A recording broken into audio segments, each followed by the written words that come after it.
जी तो फ्रेंड्स, आज हम बनाने जा रहे हैं जी आलू के पकोड़े। तो यहाँ मैंने आलू जो है वो 3 आलू ले लिए हैं और इसको मैंने गोल गोल काट लिया है।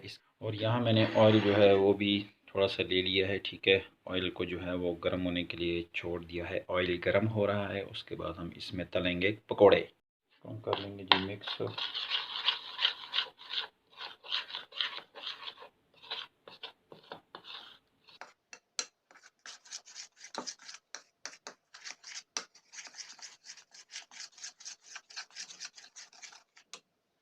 देख सकते हैं फ्रेंड्स, बेसन को जो है हमने अच्छी तरीके से मिक्स कर लिया है। इसमें मैंने सिर्फ नमक और इसी मिर्च डाल दिया। ठीक है, तो देख सकते हैं ये कुछ इस तरह का हो गया है।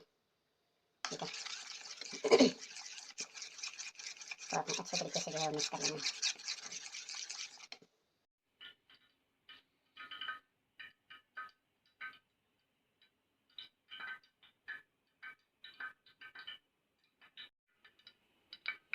अच्छा, ऑयल हमने रख दिया। ऑयल जो है वो तकरीबन गर्म हो गया है। तो यहाँ हम यूँ कर लेते हैं कि यहाँ से कुछ आलू ले लेते हैं और इसमें डाल लेते हैं जी, और इसको यहाँ से मिक्स कर लेते हैं अच्छे तरीके से, ताकि आलू को जो है वो बेसन अच्छे तरीके से लग जाए।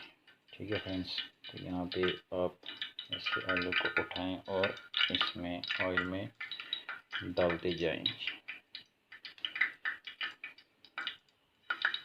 ऐसे।